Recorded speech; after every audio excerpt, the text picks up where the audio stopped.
in layman's terms to the American people what a dollar is and what it actually means to have this piece of paper, that it's really not backed by anything, and ultimately this is leading to a lot of corruption and loss of freedom. That is the kind of thing that you're going to hear from Peter Schiff, and that you've been hearing from Peter Schiff for a long time. Now, Dr. Vieira, a lot of people talk about the gold standard, and there's a lot of debate about that. One of the common things I hear from people is that if you're on the gold standard, your economic growth is limited to the amount of gold you can pull out of the ground. What do you say to that?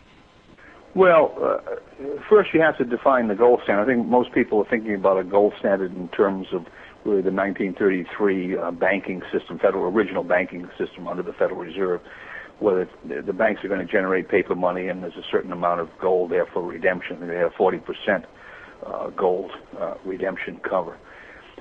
Okay, now, well, that's exactly it. That's exactly my question. There's kind of a vague definition, and the layman investor who likes to research and do some basic understanding will say that that's their argument, that we can't talk about gold standards. We need a Federal Reserve that can create money out of thin air at their will, because otherwise economic growth is stifled. Well, let's stop for 1 minute. We had that. Under the gold standard, you really did have a Federal Reserve that could create a lot of new currency and credit. They had to have a 40% gold cover, but there was 60% that was uncovered.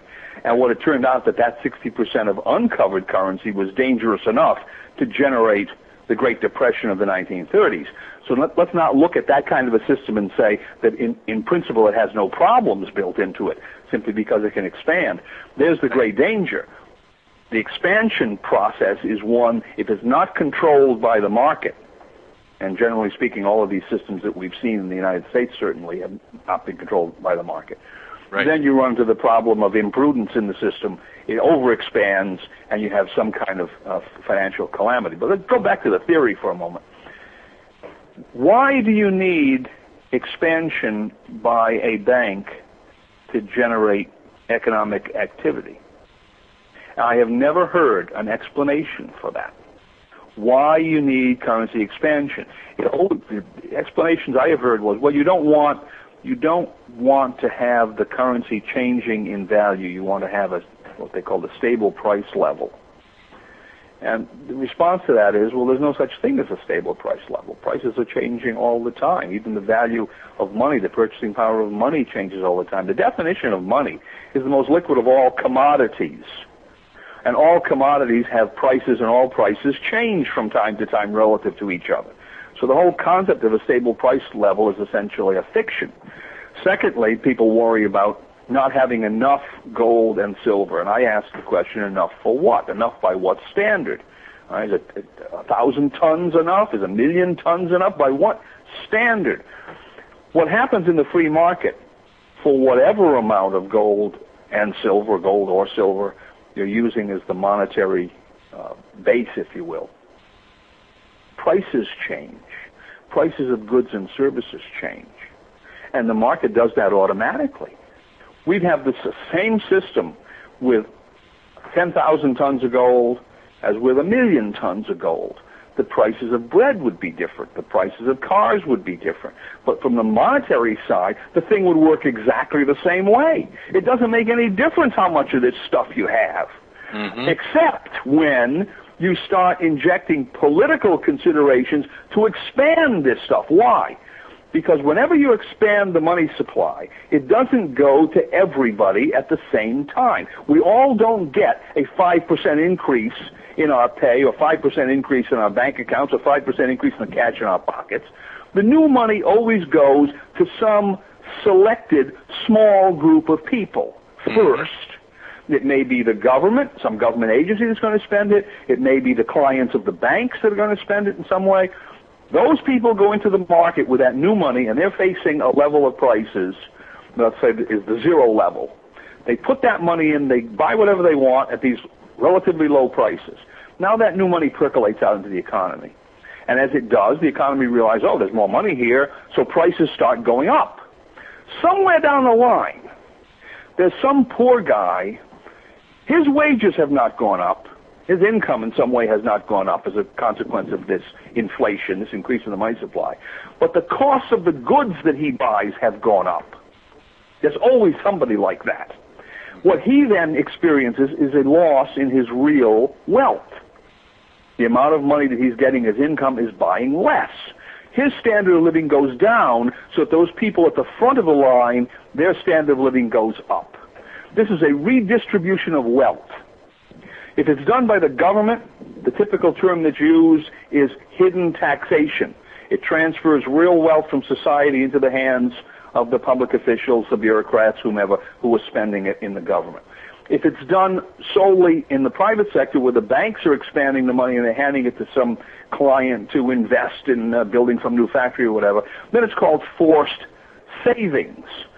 Some poor devil down the line sees some of his wealth transferred to some favorite of the bank, so that that favor of the bank can expand some business enterprise. Mm-hmm. So there's redistribution of wealth going on here, and let's face the fact, there's a little larceny in everybody. So this kind of a system tends to go in the direction of increasing expansion.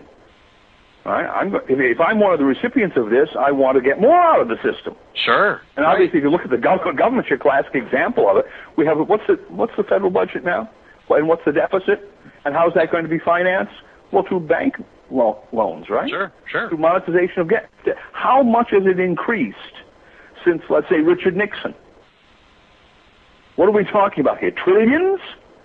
And this is all the result of the ability of the U.S. Treasury to use this essentially fraudulent system of the Federal Reserve to take government bonds, turn them into currency or bank credits, and then spend that currency and bank credits out into the marketplace in order to buy votes. Right. And that kind of a system has no limit, because there is no market check and balance. There is no negative feedback loop, which is, and any engineer will tell you that you need in a system like this. There is no negative feedback loop. The special interest groups out there have essentially unlimited appetite for government expenditures, and the politicians have an unlimited appetite for buying votes with government expenditures. Right. And if the banks can generate all of the phony currency and credit necessary to feed this unlimited appetite, well, the system is going to go to hyperinflation. That's ultimately where it has to head. Now, but in the process of this, and what we've been watching for so long, is that you mentioned this redistribution of wealth. Essentially, we're redistributing the wealth up to the powerful interests that are close to the bankers at the top.